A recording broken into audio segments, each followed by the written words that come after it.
I'm Paul Ford. I'm Rich Ziotti. This is the Aboard Podcast. No, we're renaming it.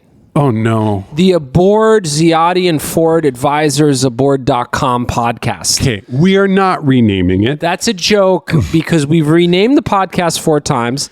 On YouTube, there are some embarrassing videos. Actually, they're kind of great. We should leave them up there.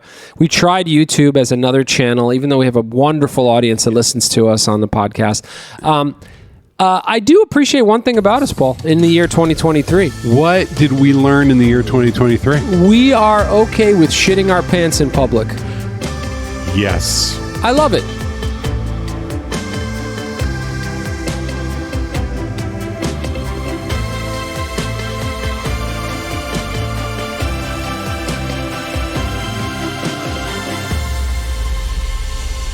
You throw it over the wall and you humiliate yourself just like any idiot, and then you learn. You have to.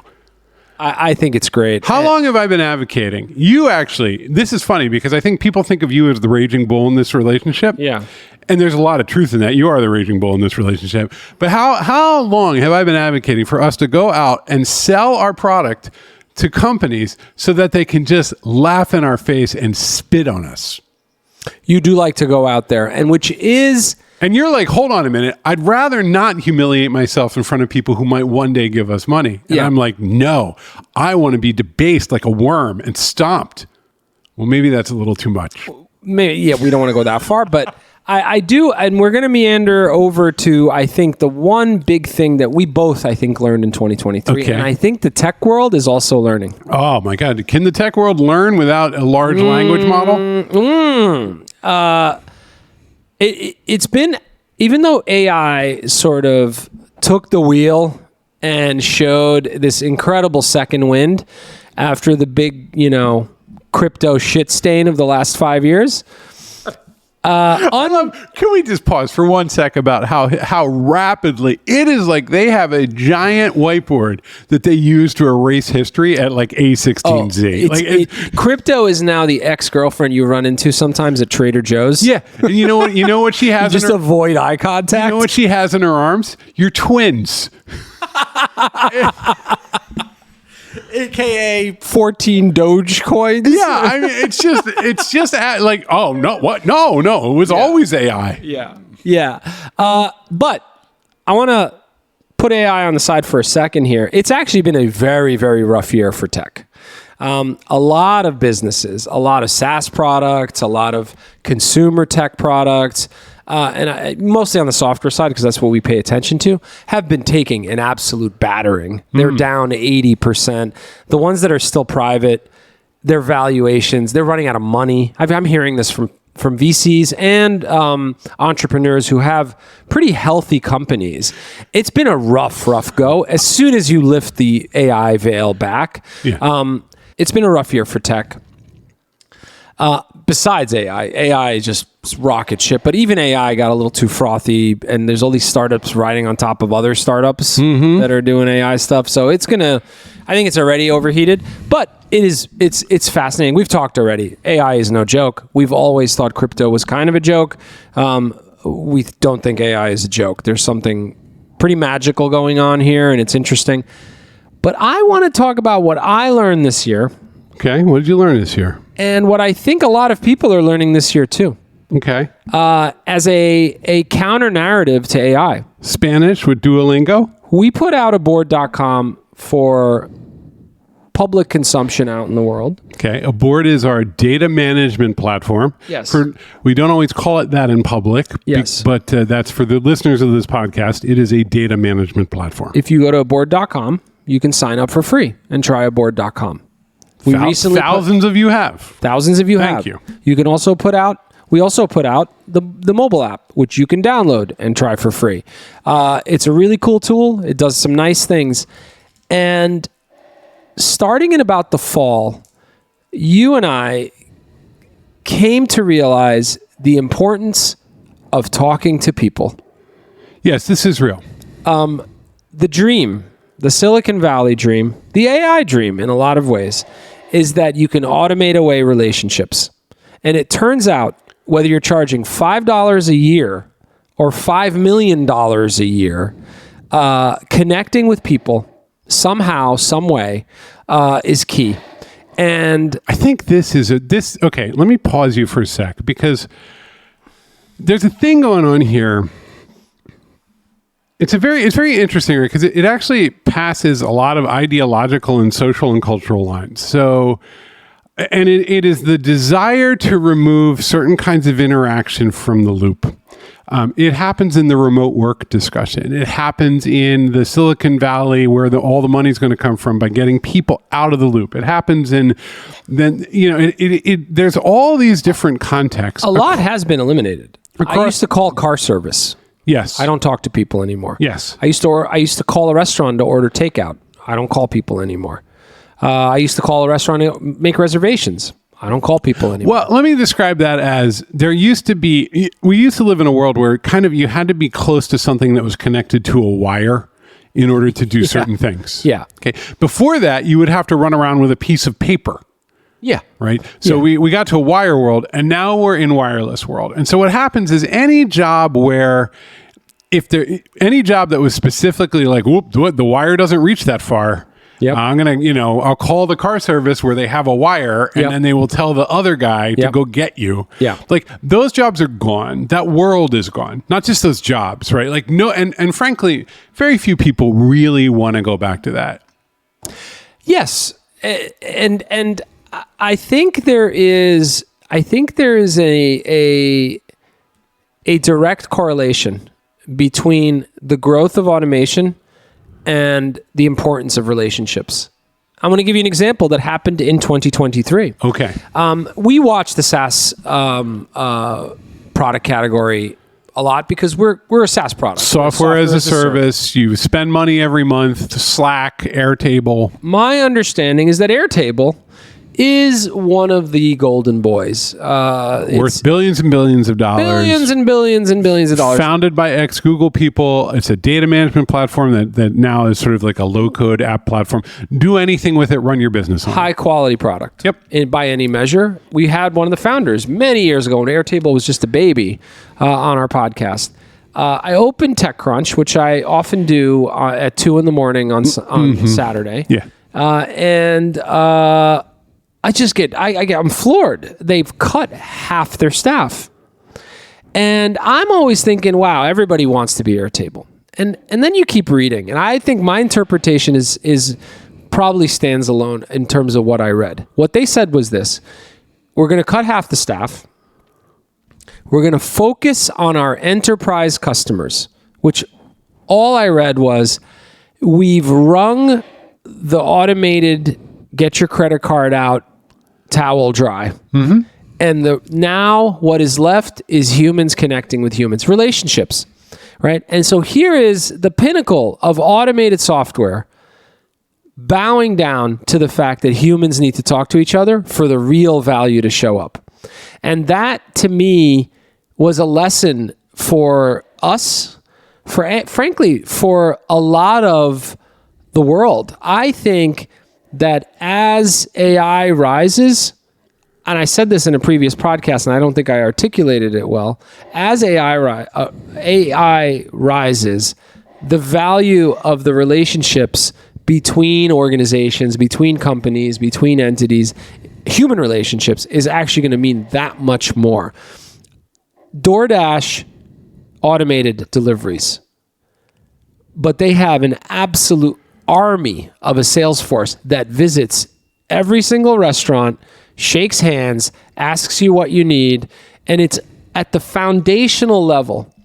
You need plant food, and plant food, even in tech, is still relationships. Sure. And I think that's going to be, for us personally, for a board, that's going to be really important for us as we look ahead.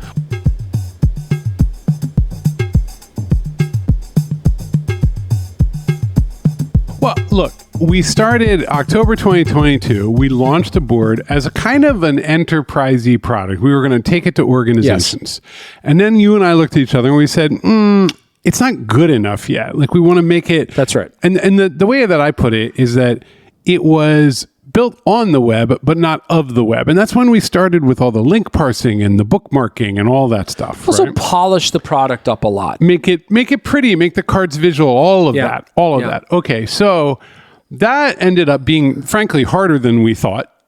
Yes, it's a lot of work. It turns out we knew the web was a mess, but we didn't know how much. Yes. And we didn't want to do a lot of hand wavy stuff, like just say, hey, and slop AI all over it and be like, look at us. Yeah. But ultimately, what are our roots? Our roots are in the agency world in New York City. That's our bias, right? We like to go get that meeting. Yeah, so there's an element of this. Now, I will say, I watched Slack try to say, what is an enterprise product? Okay, a consumer product is, hey, can you get out your credit card and buy this? You can buy it like you could buy it at a store. Yeah. Okay.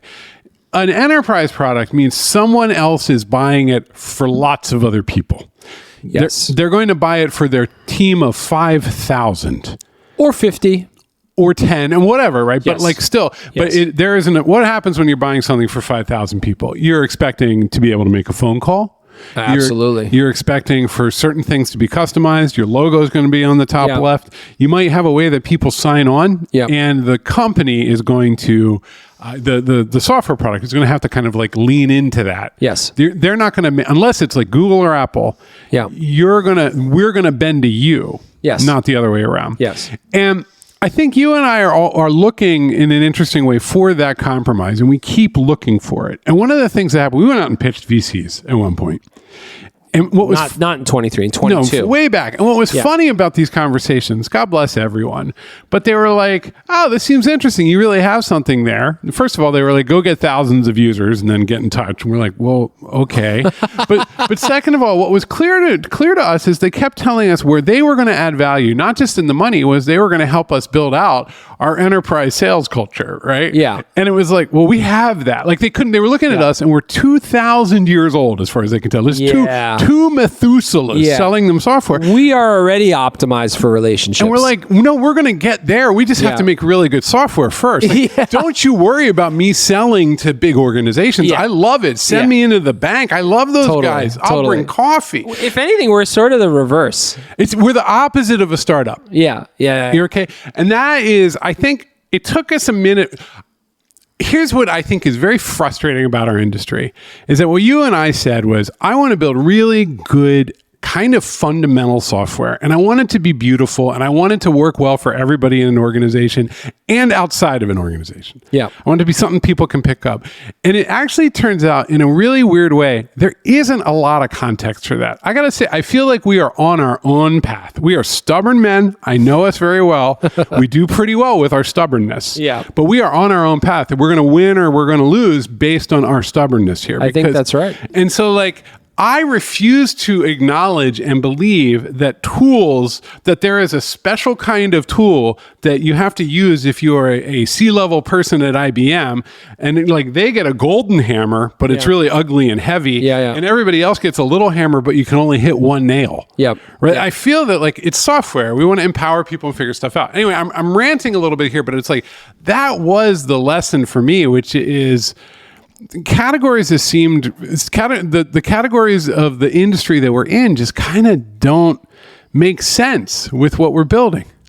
Well, I think this may, by the way, outside looking in, this may sound like an insane podcast because if anyone is familiar with a board, they all do. It's true, they all do. But it looks like we built a glossy consumer product. Yeah. We actually built a software platform and we built a glossy consumer product on top of it. That said, we are learning that professionals and other organizations are interested in how this thing can be useful for them. And that gets us excited. For many people who want to automate revenue right into the bank, it's not exciting. It's burdensome to like, wait, you're in Cleveland. Yeah. Does that mean you want me to visit you? Yes. And you're like, yes, I'm ready to commit to you, but come visit me. Yeah. Right. And a lot of the world works in that way. And I don't think that's going to change, Paul. And I will say, I'm going to double down on this. I would even posit that it's going to require even more. If you think you're going to automate away a whole legal department with AI, you better go visit them. Yes. You better go say hi. No, but this is, you know how this works. I wrote about this for a board newsletter. Everybody neglects that last 20%, and they believe that it's easy. And you and I are guilty of this too. Everybody thinks everybody else's job is easy. And so what is a lawyer? A lawyer is somebody who moves contracts around. Yeah. Well, a large learning model can internalize 1 million contracts. Yeah. And now I will have a statistical model of every contract ever. Okay. Yeah. Well, what do I need a lawyer for? Right. Yeah. That is the kind of logic that makes actually perfect sense if you've never met a lawyer. Yeah. Right. Yeah. And it's the same is true of art, and the same is true of that the desire to get the human out of the loop, frankly, is based on ignorance, and it actually neglects the fundamental truth that the whole point of human existence is to interact with other humans. There is no other point. There is no goal. Mean, if there is one thing to take away from this technology podcast, that's it. Is that people want to see people. They want to see people. And what a tool is, what is the context of a board, right? And this is, again, I wrote about this, like a board is our op-ed. It's us saying, hey, because everybody's like, wow, yeah, boy, you built another data platform. Yeah, well, who needs that? Right? Especially in the tech industry, everybody loves to be like, everything you do sucks and I hate you. So why are you doing it? And they're like, and they act like they're your friend. I'm kind of tired of that attitude in the tech industry. Why would we build, let me ask you, why build another thing? Because the thing we do, you can do it with any other tool. You can go use Google Sheets and organize data. And we can say like, ours is prettier. I think that did we build something? I know what we built. We didn't build something that just rendered a whole category obsolete. We didn't do that. We didn't go that far. Right. Did we build something that we can put under our arms and walk into relationships and talk to people about and show them why it's good for them? I do believe we built that.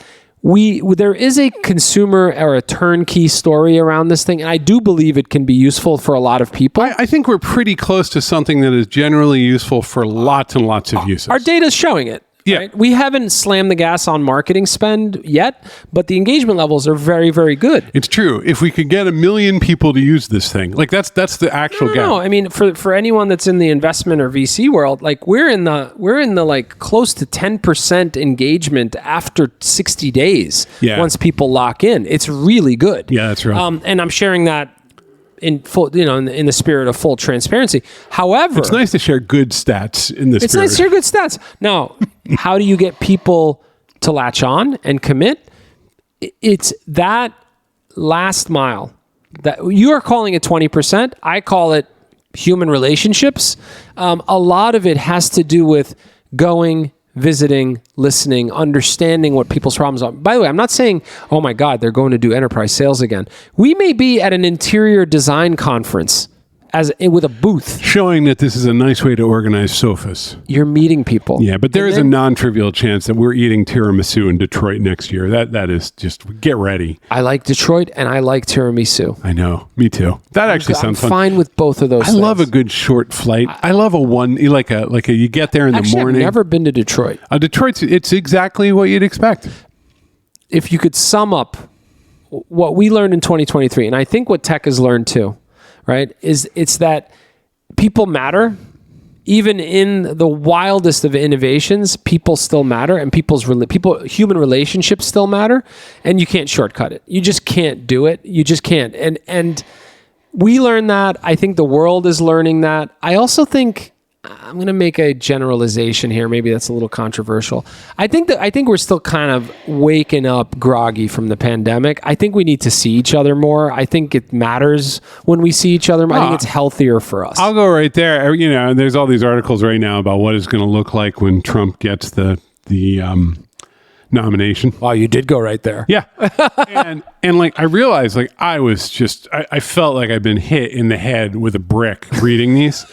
And I still do a little bit, but I realized what I was associating the pandemic. Like, those moments were so hard. Yeah. And he was such a horrible leader through the pandemic. Yeah. And I'm just like, It was a hard time. I can't go back. I can't go back to someone telling me to drink bleach while laughing as the president of the United States. This is banana cakes. Right. And we might have to deal with that as a society. So, Yeah. okay, well, that's a different podcast. But hey, Jim, but but what I'm like, I know that's like a lot to just sort of throw in the middle of this. What I'm saying, I think you are right. I think that the fundamental shift in reality from something that was going to be 2 bad weeks turning into like 2 of the worst years that we've ever known. Yeah. And now, and then, the vaccines happen. Everybody's like, I'm going to the park. Yeah. And meanwhile, like my kids stared at a screen for a year and a half. Yeah. And it's just like, there's a lot to undo. Let me share a piece of advice to close this out. We've been having a lot of calls with different people that offer services to a board, whether it's an agency or a software product or Can't do it all. ad spend. Can't do it all. I have one piece of advice for all of them. Okay. Stop selling to me from your bedroom. Yeah. Come outside. Come on out. Come visit. Some of them are in New York, by the way. I would always, general rule, if you were in New York City, I would ask to come to you. I got to tell you, man, it is easy to say no on a Zoom. What do you mean? It's easy. You're talking to somebody and you're like, hey, we'll talk soon.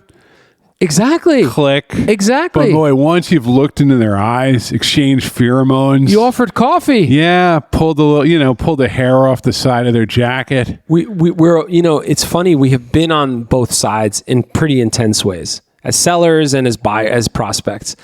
And it is the easiest thing to say, well, thanks so much. This is really great. We'll get back to you soon. Because you're just it's like changing a channel. Oh, yeah. Yeah, it is like changing a channel. It is. Presence is incredibly powerful. It shows intent. It shows all sorts of things. That's right. And I mean, if any of our agency friends are listening to this, like, you're fine. We're not upset. But I'm telling you, it is real. Like, I am much more likely, because I'm going to feel bad saying no in person. It's meaningful. Yeah, it's just straight up meaningful, and that is. I think it goes back to what you're saying before. Humans need to see other humans. Well, just also Zoom as a piece of software is one of the most surreal things in existence. I do enjoy when it makes you install the whole new version every time there when you open it. But anyway, its timing is always perfect. So bad. You're just desperately trying to get on the call, and it's like, hold on a minute. How about I sing you a song? Can I read you the specials? No, I think you're getting at something very fundamental, which is that when you present yourself purely digitally, you commoditize yourself. No matter how much you think you're not, you are a 2-dimensional rectangle. Yep. And now that doesn't mean that, like, some people can't leave the house. I get it. Okay. But that doesn't mean that you can kind of say, well, I did my part. I think that's right. And I think this is a remnant of the pandemic. I think for a lot of people, it is immensely convenient to not have to put on clothes and get on a train. The problem is there's this big argument over remote work and empty offices, and I don't want to commute and so on and so forth. All of that's fine. Have that argument all day long. Yeah. But if you want to make a compelling case and have people feel the consequence of saying no to you or rejecting you rather than feeling very low consequences, great advice for people. You have to be present. And I can't fix that because that's what monkeys are like. Okay. And if you want to get on, this isn't a revelation. If you want to do your own 90 episode podcast about how monkeys should be different, go for it. Get MailChimp to sponsor. They might sponsor. They should. But do that. I find that this is the struggle a lot of times, and we'll talk about this in the future. But certain aspects of human reality have not changed in tens of thousands, millions of years, maybe hundreds of thousands of years, and people see a state in which they could be different, and it's an attractive state where no one leaves the house unless they want to. And they expect that culture will adapt to that big idea. Yep. And culture moves even slower than government technology. It just moves very to the point that if you look back at what it was like in ancient Rome, not that different.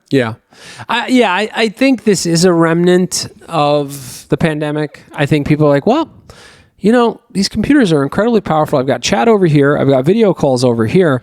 And one last bullet point as to why you should do this. I actually think for that person that is in their bedroom or is in their dining room, it's healthier. I think it's just healthier to get out. It's good for you too. It's not just about closing the deal. So what we've learned as a company is that it's time to put on a belt and go talk to people. You know, it sounds like, wow, the big takeaway from 2023, but it's kind of bananas that's it. We also built an enormous amount of really good software. It's great software. And we'd love to see you. We're going to throw parties in 24, Paul. It is party time. Party time. Everybody listening to this is invited, by the way. We're not that kind of company. We're not coy. You come on out. We want to see you. Yes. We hope everyone has a happy and healthy holiday. That's right. We'll see you in the new year. I decided to not do resolutions, but to identify the things I'm working on right now and make a board that allows me to track progress. So not like radical change, but just I'm trying to learn music theory, right? Let's get a syllabus in place. Resolutions are setups for disappointment. That's right. No, this is just, I just want to be more of me. Yeah. That's what I'm looking for. And you're going to get more of me, Rich, more of me. If you'd like more of us, please subscribe to this podcast. Give us 5 stars. Reach out at hello@aboard.com and please check out aboard.com. It's a very cool, very powerful tool to help you collect information, organize it your way, and share it with others. On a personal note, people have stuck with us through many different podcast brands, identities, all sorts of stuff. Just want to say thank you. We get a lot of feedback from the audience, and you guys are wonderful. It's great. You people are wonderful. We enjoy doing this. Have a lovely holiday, Paul. Yes, we'll see everyone in the new year, and hopefully see you. Yes. All right. Have a great week. Bye.